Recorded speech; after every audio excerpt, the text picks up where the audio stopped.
Thank you. And I wanted to say thank you to Wasatch Academy. Have had a great time meeting some of you people who were alumni, making connections about different parks, which I've really enjoyed. I wanted to thank Annie and Brian McCauley, who've been my hosts and are probably responsible for me being here, and I'm grateful for that.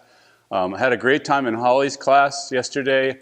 Had an attentive audience of mostly Chinese students right at my shoulder, and I did a little painting looking down the avenue at Horseshoe. That was a lot of fun. What a great facility you have there. What a wonderful school this is. I've been so impressed.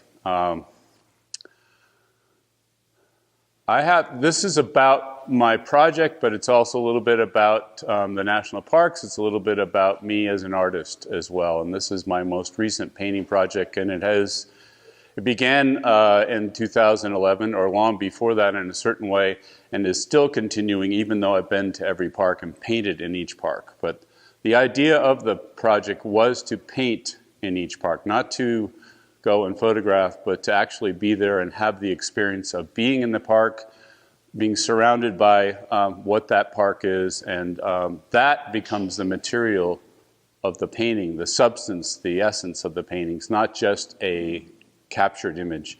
So what you will see are images that aren't necessarily the quintessential image or the iconic image of the park, but it was my experience, and that's part of what the national parks are, is this wonderful opportunity for all of us, and the world included, as I find more and more people from other countries visiting when I've been visiting, to appreciate what Wallace Stegner wrote about, this great idea that we preserve some of these spaces for generations to come.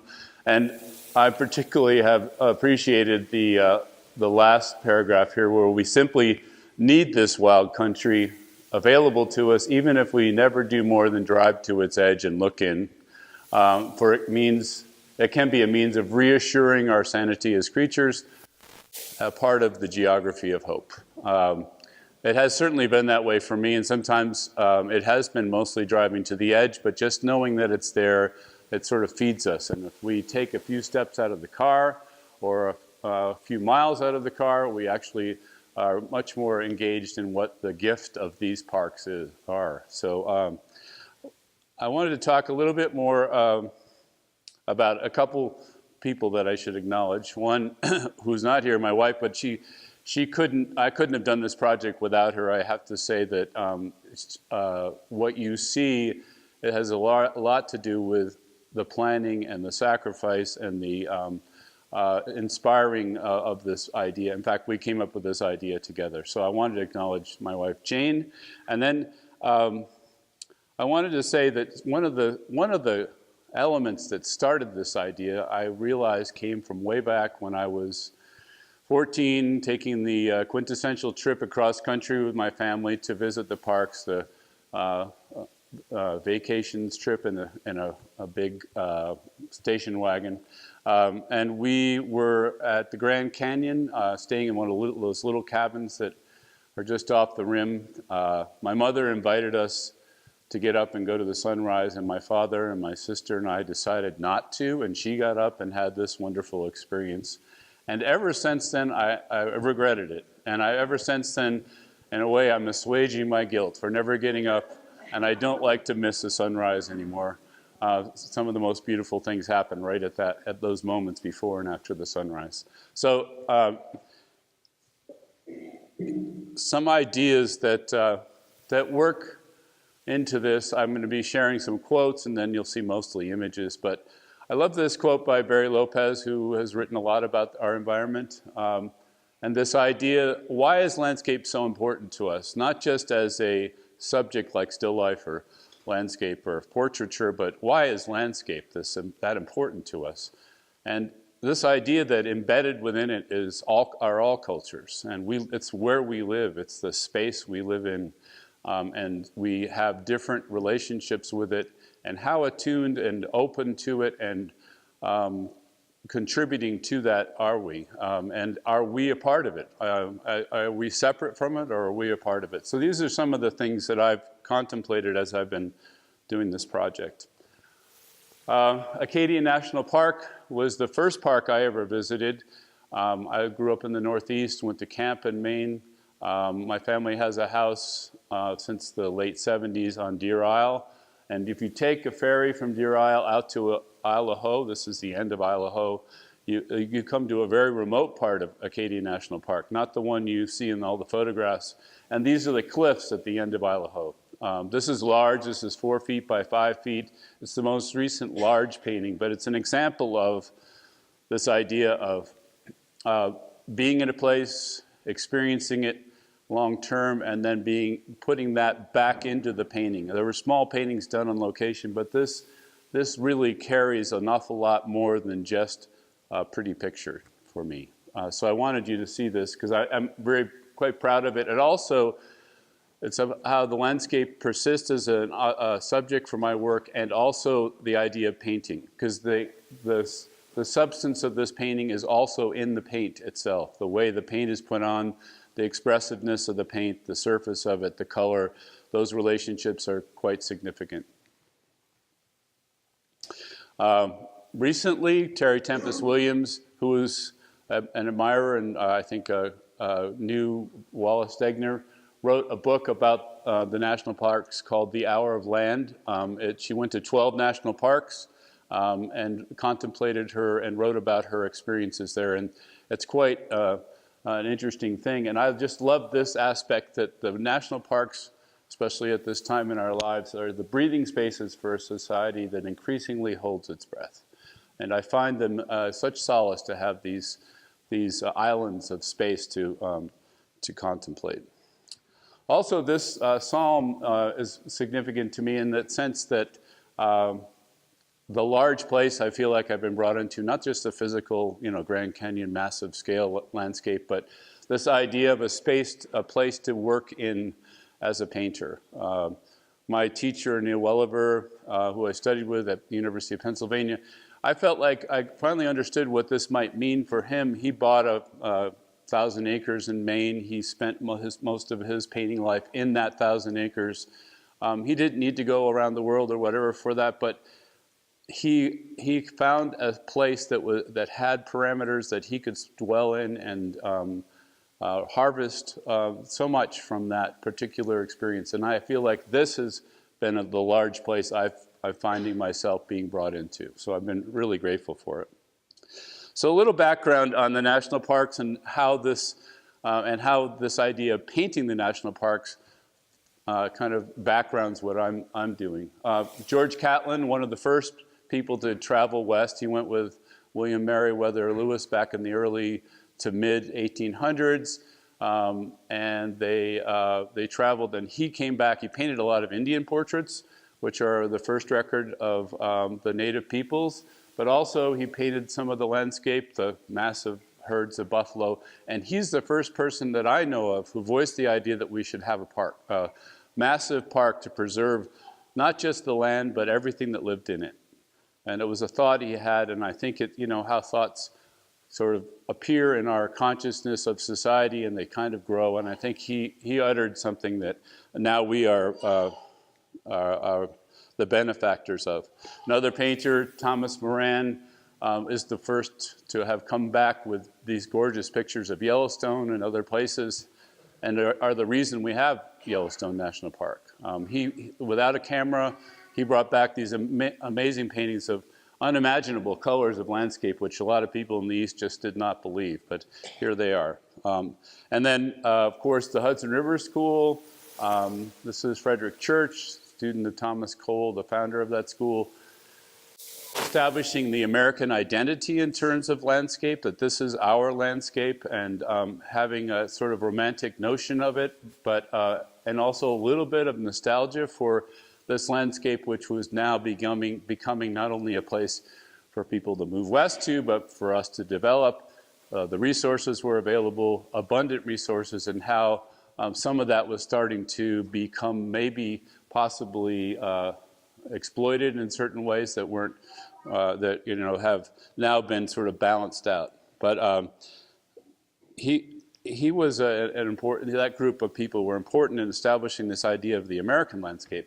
The painters that I relate to more are people like Rockwell Kent, painted on the coast of Maine, George Bellows, I'm Monhegan, this is another George Bellows, John Marin, who move into the more modern approach to painting, Marsden Hartley,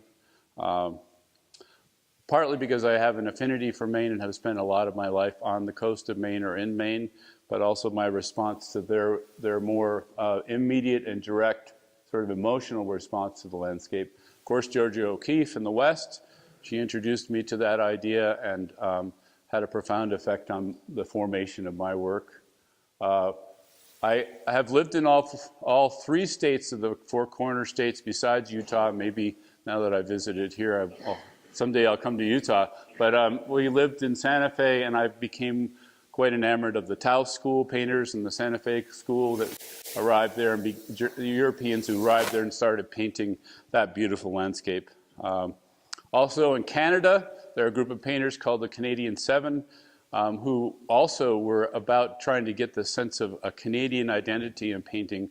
Lauren Harris, who recently has been the subject of a wonderful exhibition that Steve Martin, the comedian, organized. He's quite an art collector, but beautiful sort of metaphysical paintings of that northern landscape. There was one painter in particular that I was introduced to in graduate school named Tom Thompson, who was a part of that. He painted from a canoe often, floating in the lakes at sunrise and sunset, these sometimes as small as these beautiful immediate responses to those landscapes. And he has had a great influence on the way that I work. This is my teacher, Neil Welliver. The painting's probably about that big or even larger, but he also, as part of his process, which sort of influenced me, is that he would do studies on location, standing there in the woods with the snow, painting these smaller paintings, and he'd take them and blow them up into larger canvases in his studio. But I do also go back in the European tradition to other painters that have influenced me, like Titian. This is St. John, and it's a little dark, you can't quite see, but two things in this you'll see in a later painting. One is the way that the beautiful skirt, that beautiful white skirt, and then there's a dark blue thing that's happening in the top with black underneath and blue on top. I actually did some cloud paintings that borrowed from this idea of a way to paint. Constable, Turner, but particularly Constable, mostly because Constable gave you the sense of like you were there in the wet, misty, shining place. He had this great sense of giving you a sense of actually being there. Cezanne, who really is the father of modern painting, and his order and structure and idea of going back to the same place over and over again and finding something new every time to paint. Bonnard, in terms of his color, and you'll see some references to that in my painting, that intensification of that experience of color in the landscape. I grew up in the age of abstract expressionism and was deeply influenced by them, and in terms of the way paint can evoke certain kinds of emotions. And since then, I've learned that they actually were influenced by landscape a lot too. This is Franz Klein, this is de Kooning, and often he would walk by the ocean on Long Island and watch the water and the reflections in the water, and he'd come back and do these large canvases, would actually reflect some of that same movement. Hans Hofmann, in terms of color. And then another painter who's continues to be very influential to me is an abstract expressionist named Joan Mitchell. And she moved from New York to near where Monet lived and bought a house there and lived most of her life there. And her paintings, as you can see, reflect this idea of landscape, flowering trees and water and all this kind of stuff, but in more gestural, immediate, abstract terms. So she has been a strong influence. There's a contemporary painter named John Walker who paints on the coast of Maine, painted the same cove for 20 years, and these are some of his responses to that mud flat, the tide coming and going. But this is an important piece, and you see these little paintings up here. This is partly how I got to this idea that small paintings could be important. Sometimes you think, you know, a big painting's really impressive, and it's the only way you can do important work. But I realized when I saw his work, and I'll show you some of my earliest ones of those, that a small painting could say as much or more than a large painting. And like a beautiful little sound poem can say a lot more than a grand symphony sometimes. So these are his little bingo card paintings, which he's done hundreds of this same cove. A British painter named Frank Auerbach, mostly because of his use of paint. Even his figures, there's a kind of quality about the surface. And the surface of paintings can say as much as the color and the subject. Because think about it, that person touched that painting. So if you're looking at a Titian or a Rembrandt, you're communicating immediately with that person who touched that paint and moved it around. So it carries this substance to it, which hasn't been celebrated that much, and I'm conscious of it when I paint. A more recent painter named Eric Aho works both from memory and directly from his experience, and I kind of relate to his thought process. Okay, John Marin wrote this. You're going to paint the landscape. You're not just going to pick a pretty view. What is it about that landscape? Let it speak to you. Acknowledge it. And if you get some kind of response from it, and then it bows to you, then you should be able to paint the landscape. So I have often carried that idea with me as I have worked. So the beginning of some of my work, this is right after college in the late 70s, and in Illinois landscape wedged between the Mississippi and the Illinois River called Calhoun County. And I became enamored of these folding fields that were there. And they're gouache paintings. They're 22 by 30. You can see some of the abstraction in there. You can see some of the light and color. That was the beginning of the idea that landscape was a subject that I could actually, it was okay. If I loved landscape, then I could paint it, and I decided that was for me. Contrary to that, I did I explored some ideas in graduate school, including figures and abstract painting. This is like a watershed painting for me because I realized, this is life size, I did a whole series of these, that I had actually made a painting that I had made some really clear formal decisions about, and that it embodied a certain character and quality. There was a presence of a person there, even and my young self looking hard at myself in the mirror, scrutinizing myself, even if it wasn't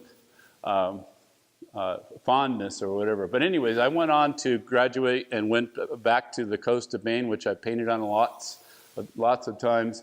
Began painting back again in gouache or watercolor. I traveled to Scotland for about 8 years every year. I painted in Scotland. I carried these portfolios with pieces of paper and spread them out if I wanted to make them bigger. This is in Glencoe. This was another painting which was influenced by Joan Mitchell, who I mentioned before. I saw a show of hers in Paris when I was over there, and you can see the kind of gestural brushstroke, but this is standing beside one of those torrential streams that happens when it rains in Scotland, and it takes the tannin from the water, from the peat, and they become golden and beautiful, and then these black rocks and things like that. So it was a really important moment for me, painting-wise. Another thought to keep in mind that I was also trying to learn more about, not just looking at the surface of things, but also to look more deeply and to understand what that substance is there that we live with, we experience, but it's not just about, oh, this is a tree and this is water, but what does that mean? And I think trying to get more of that in the painting. What does light mean reflecting on the water? Not just the physical aspect of that, but what is the substance of that? I moved to New Mexico. These are from north of Santa Fe and in Arroyo, south of just below where we lived, and began to be influenced by this whole western landscape, falling in love with it. This was the view from our house north of Santa Fe towards the north. And I became particularly enamored of the sky, as you will see later. We also moved to Arizona. This was about a half an hour from my house, and I could spend a lot of time standing in the landscape, painting in the desert without the light changing so quickly, and getting used to this whole new landscape. But I became really in love with these clouds, with this idea of the sky out here in the west. And so I began almost exclusively to paint sky. These paintings now, the next few, are large, 6 feet or 5 feet, 7 feet tall, and of those magnificent clouds, painted from little paintings I did outside and then done in the studio. Here's the Titian painting. You can see the white, the effect of St. John's robe, and then the sky, which you can't still see here, is that blue and black underneath it, and it affected this painting. There's a whole series of paintings of this cloud changing its form. Often painted from memory. This is from driving north towards the petrified forest. Amazing clouds that happen in that moment, and then up above there's this amazing little bit of blue sky while the Virga is dropping down. This is Georgia O'Keeffe country, Ghost Ranch. Spent some time out there painting along the Chama River. These are large, painted from smaller pieces. This is what I call Bonnard's Palo Verde, in homage to his use of yellow. This was in our backyard, but it was greatly influenced by it. It's 4 by 5 feet. I also spent time from Tucson going to the ocean and became sort of enamored of the idea of painting the ocean, that idea of something in movement. So I did some waves. I went down to Patagonia, Chile, and painted there on location in Torres del Paine, which was a precursor to doing our national parks. And then back to the coast of Maine, where one particular part of the coast. And I should mention this. The national parks were interesting because there are 59 places I had to go to. This represents a place that I've painted for 30 or 35, almost 40 years. So I know this place, and it has a certain kind of knowledge. Painting in the parks requires a different kind of understanding rather than getting to know one single place. And this is another painting from our backyard in Arizona as well. But you can see some of the abstract kind of movement of the light in there.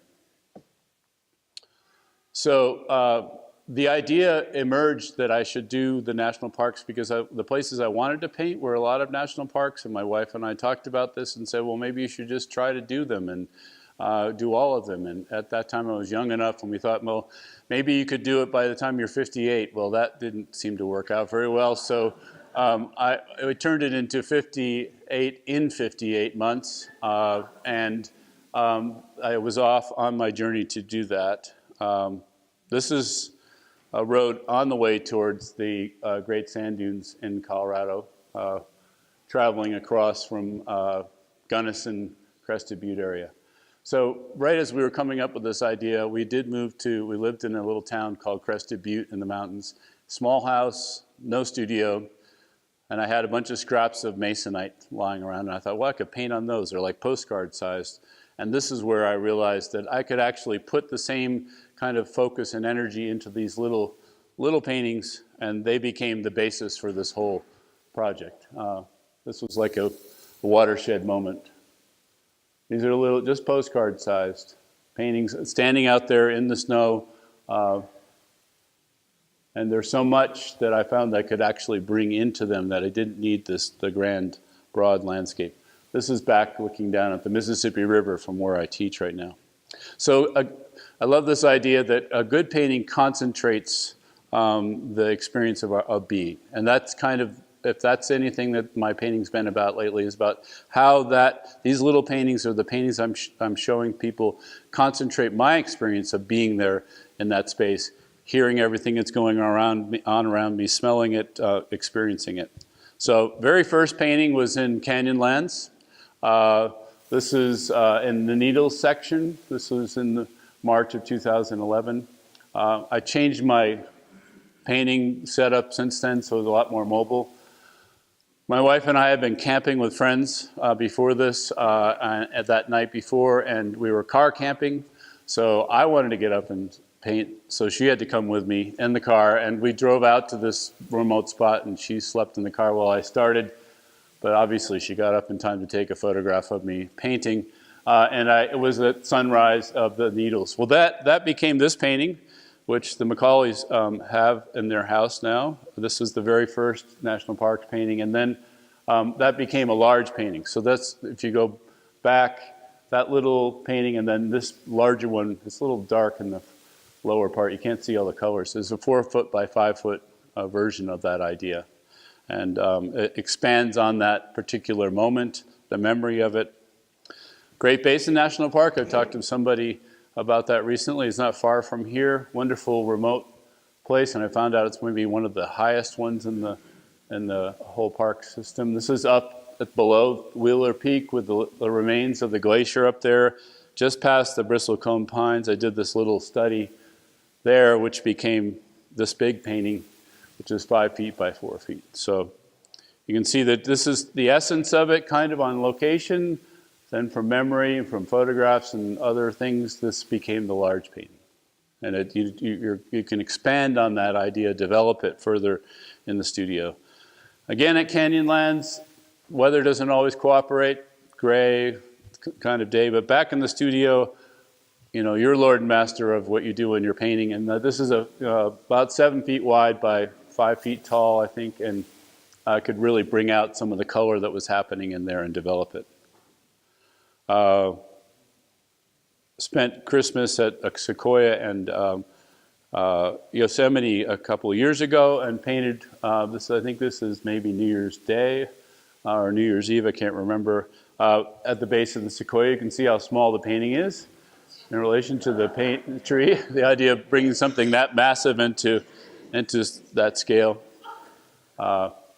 And then this is a slightly larger painting that I did back in the studio from the memory of that. But you can see that gets more into the way the paint's used, the abstract expressionist sort of thing of feeling more than just description. The one on the left is small, and Holly and I were talking about adding pieces together, different panels together to make it work for wherever you are. This is another example of that where I took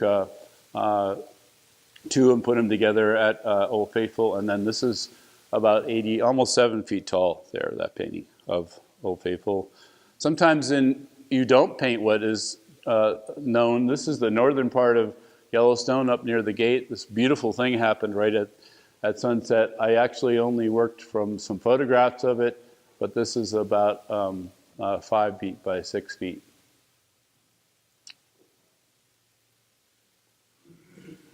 So being out there, and you all may have experienced this if you sit somewhere for a while, you begin to, and when you're painting, you're so involved with painting, you don't really think about what's going on around you. You begin to hear stuff, you begin to smell stuff, and things happen. The weather shifts, an eagle flies over. Things happen, and you're part of the landscape. Well, things then appear that you wouldn't normally see if you just stopped, took a quick snapshot of it, or even sat there for a minute. So that's one of the things I love about painting. Zion National Park, I'm sure many of you people have been there and have walked up the Narrows. This is in the Narrows. It's fairly peopleless, as you can see. It was not peopleless when we went up in it. We were there in July. There was a crowd of, there were hundreds of people there. We were walking up there together. And at first I was a little bit grumpy about all that. Thought I just want to be there with nature by myself. But then we all began to sort of help each other, and we're overwhelmed by the massive, the magnificence of that space. So I did do several paintings, which I think I don't know if I have another. I did a series of paintings of that experience. It was really impressive. And I don't often do this, but I did acknowledge the presence of the people that were there. There was a young man with a brightly colored fuchsia shirt on the right, and there was somebody swimming in the middle of the water, and you can't see another sort of thing. So I left that presence in color, not so much description, to let them feel like there were other things going on there besides this amazing space we were in. Talked to somebody yesterday about Trail Ridge Road and Rocky Mountain National Park and where I painted.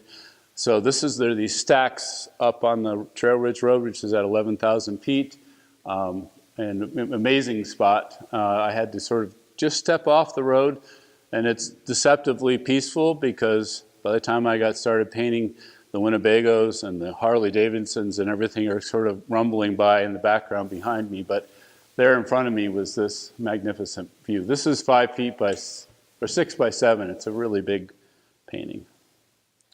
Capitol Reef, talking to somebody just recently, somebody who grew up here in the audience. And this is right at the beginning of it in Fruta, sunset above the campsite where we stayed. I did a small painting there, and then I have this is a large painting. This is also in Capitol Reef, out in one of the canyons.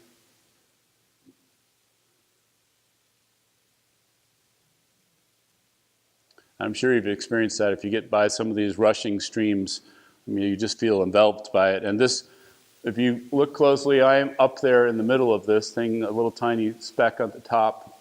And a person I didn't know took this photograph and then came up and said hello to me. She and her boyfriend were walking up there and captured this moment on the rock when I was painting this little painting. That became this larger painting, which was from the memory of that and from that experience of the music of those waters and the amazing color that was in it. This is in Olympic National Park, a place called Staircase, if you've ever been there.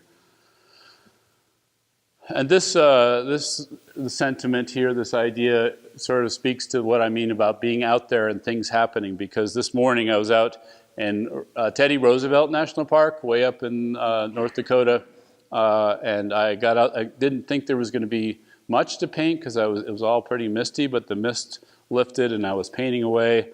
And then I began to hear noises behind me, and out across on the other side of the river was a herd of buffalo that had, with a lot of young, you can't really see them, but they're sort of all grunting affectionately to each other, I guess, and came out. They did not come across to see me, but it was a wonderful thing to sort of share that moment with them. This is the little painting I did on location. Gates of the Arctic in Alaska. Alaska alone was an amazing experience. And getting there, because you can only drive to 3 of the national parks in Alaska, and even then you have to work your way in there somehow by boat or some other way. So this is Gates of the Arctic, the farthest north. It's above the Arctic Circle. You fly into a town called Bettles, which is even an adventure to get there. And then you have to wait for the weather to be right. And I hired this guy to fly me in to the gates, which is where we're going to land out there in the middle of one of those gravel bars. And we landed, and I spent about 2 to 3 hours out there, and then we flew back. I was not prepared for an expedition and being there, but that would be a magnificent experience. It's probably about these parks up there about the wildest experience you can have in our National Park Service. So I experienced. So this is right in the gates. And this is the little painting I did there. I also went to Wrangell St. Elias, which is it's a magnificent and massive park. It's huge, many times larger than Yellowstone. And one of the experiences you can have there is to walk out on the glaciers. So my son was with me. We hired some crampons and we teeter-tottered our way out onto the Root Glacier, and I did a few paintings out there. It was really wonderful experience. Also, sometimes the only way to get close to the glaciers or anything was to go by boat, and this was the National Park Service boat in Glacier Bay, which I just loved. It was a wonderful time and place to be. This is Johns Hopkins Glacier, if you've ever been there, and I had about 45 minutes to paint a little painting, and the captain was quite nice, and he understood what I was about and said, "I like what you're doing, I'll give you a little more time." So we lingered a little bit longer, but I had to finish the painting in about 45 minutes with an audience, a lot of folks around. A magnificent place. This is the little painting, and I've started some larger ones from that. I also saw this is another aspect of painting. I saw this thing happening out of the corner of my eye as we were going in, and I took another board and I did a quick sort of sketch of some of the shapes, and then I did this painting back in my studio from memory. But I really love the way it got translated rather than literally translated. So sort of that feeling of those jagged peaks, this remnant of a glacier coming down, the color of the glacial water, and gets into what painting or the music of painting is really about. So I'm going to just show you a few more places that I've been that they're wonderful experiences. This is the Channel Islands, Anacapa. My son and I went out there and camped out there with 1,000 or more, thousands of gulls. It turned out to be their nesting season. We were the only people besides the rangers on the island. It was kind of a primeval experience, I'll have to say. And this is at dawn. The one other ranger guy that was near there with us was walking out towards to the point, and I got that picture of him. And then this is as sunrise happened, I painted this little painting, which actually I have up here, of the cliffs and the fog cloaking one of the far islands. This is another painting of the end of Anacapa at Channel Islands. Not everything works out as you hope, and I didn't do enough research in terms of whether I could paint in the cave. But it turns out you do need to do a little prior research and apply. It costs a couple $100. You got to ensure them that you're not going to change the environment down there and that kind of thing. So I arrived at Carlsbad, not able to walk in. I thought because of the big entrance I could easily get in there, but I had to settle for painting the entrance to the park. Someday I'll go back. I have been in there myself before with my family, but I planned ahead a little bit better at Mammoth, and this wonderful ranger took me on a 2-hour private tour of the cave. So I was in the cave with her, and it was us alone in the cave. It was an amazing experience. And then she arranged for me to paint at the original entrance, the natural entrance. So I set up inside behind the waterfall. And it was an amazing experience in that I had a sense of how much light changes when you're in the cave and not in it. And every time I would mix some color on my palette and then I'd look up, my eyes would go to that color, and then my eyes would try to adjust to my painting. So I wasn't really even sure what the color was that I was putting down. It just came. But anyways, it worked out, and it has a little bit of that sense of being in the cave, looking through the waterfall. I love waterfalls. This is in the Great Smoky, this painting. There were several of them I did there. Mount Rainier is another wonderful place, another great experience, but it also can be kind of crowded in the summertime. Some of the pathways are, a little bit like interstates going up with the baby strollers and everything. So my wife and I amazingly found our way to the Moraine Trail, which is off the edge and goes down to the very edge of where the glacier used to be. And we maybe saw 2 or 3 other people down there. The wildflowers were spectacular. So I found that when you do go to the parks, with a little bit of effort, you can get away from the masses or the place and have some kind of a unique experience. So it was wonderful going down in there. This is a painting from a different part of the park, a different side of Rainier, called Sunrise. So this is a park sign at the edge of Kings Canyon, which I never quite got into. So the meaning of Wallace Stegner's words really resonated with me at that moment. I could only get this close, just inside the park, and look into the canyon as the sun was setting very quickly. It was New Year's Day, I think it was, and really cold, but had to paint. So we did, and there was another photographer there who took a few photographs of me, and this is my setup and little painting, and then this is, I have it up here. This is what I did there. I've not done a large painting of this yet, but I hope to. Another wonderful experience was landing on the glacier on Rainier, Denali. My son and I splurged, and we flew up and landed flew around the mountain, and then we landed on a little glacier. Had about a half an hour there. It was amazing experience, otherworldly. And I did a quick little watercolor up there just to say I painted there, but also to kind of get the color, which is very subtle up in that area. It's just, it was an amazing thing flying in and out of there. Also, in Alaska, you have to fly in a lot of different places. This is flying into Kobuk Valley, Kobuk River National Park. Is that right? Yeah, Kobuk Valley National Park. It's a river, there's these massive sand dunes, huge sand dunes up there. And then we didn't get to go into them because it takes some time and either hiking or boating. But I did have a great experience. I stayed in this little town outside the park, and I was able to hire this guy to take me up the river to where the national park begins at Onion Portage. This is Luke, has lived there all his life, and it was a wonderful experience because he could point out where they harvested onions, or where he'd shot the last wolverine, or where his mother was buried, or whatever. It was a rich experience. And this was probably, I don't know, 8 or 9 o'clock at night. He picked me up after work, and we spent about 6 hours going in and out, came back around midnight. Did anchor for a bit, and I got this little painting. That mound in the distance is where Onion Portage is. This is where the caribou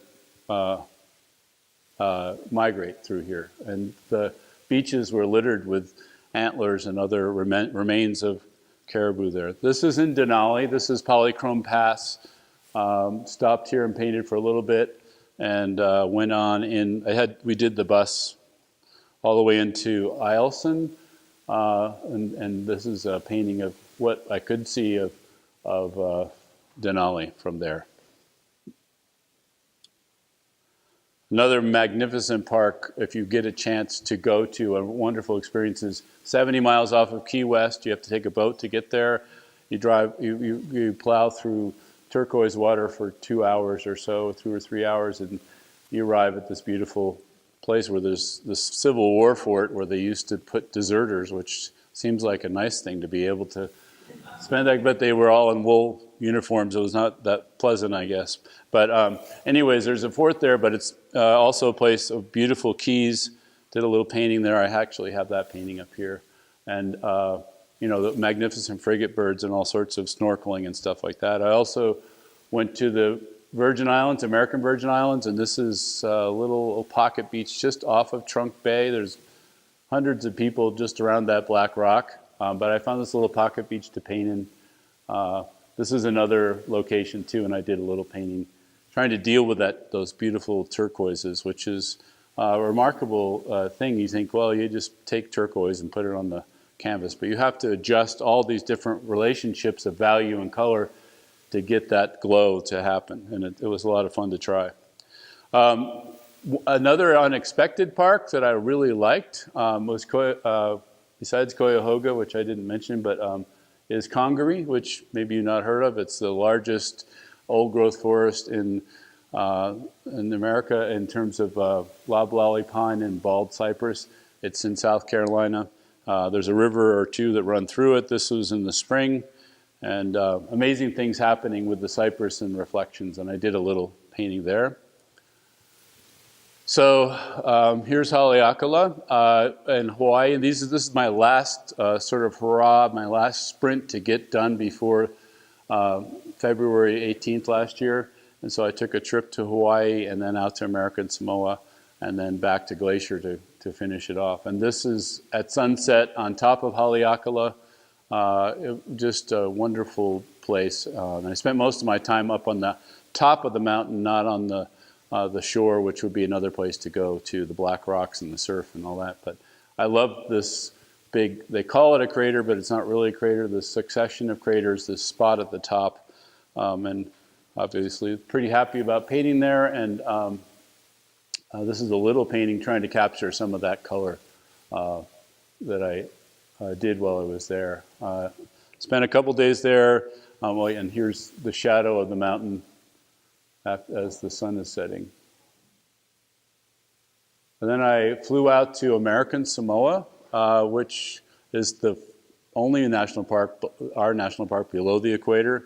And it's 5 hours flight from Hawaii from Honolulu, and then you have to fly out, stay there 3 days, and then the next flight comes back. So I had a wonderful time there and enjoyed the whole experience. It was the most non-national park-like experience. I stayed in a town, and the villages on the coast have leased the land to the National Park Service, and it's sort of, there's no real gate, there's no rangers, maybe there are, but I hadn't seen any.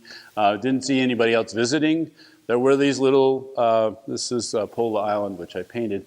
There were these little placards that let you know you were in the park, but it was more of a solo kind of experience. I really had a wonderful time there.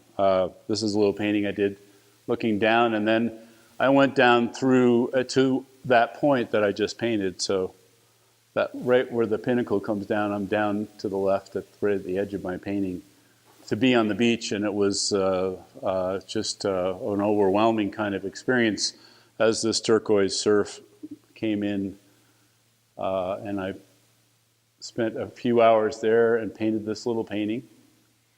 And then I decided that I needed to try to remember the scale of these cliffs, so I did add a little piece on top to have the sketch for that. The interesting experience there was that as I left, I came back through the village, and I got stopped at the entrance to the village. It was 5 o'clock, between 5 and 6. Every day they have an hour of prayer, of quiet. So they asked me to stop, and I sat with some of these guys, and there were people all over the town. Everybody was stopped, and they had this moment of meditation or prayer. There was somebody maybe playing a ukulele or whatever, but it was kind of a nice moment to understand the reverence that they give to their space and where they live. So back to Hawaii to get the last park in Hawaii.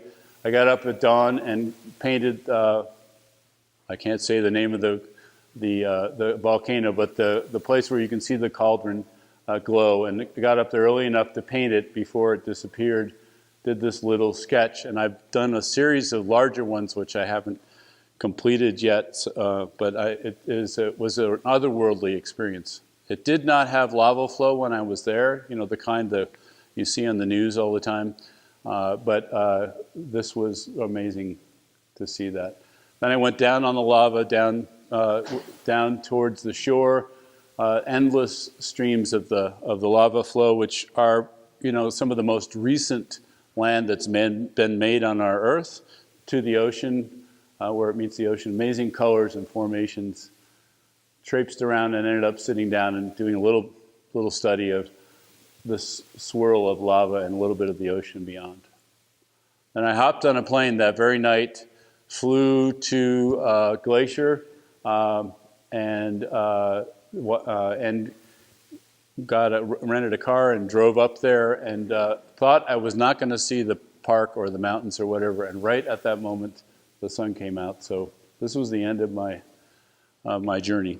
So that's the end of my talk. This is my website. If you want to read or see more images, there's some up here, and I'm happy to take some questions.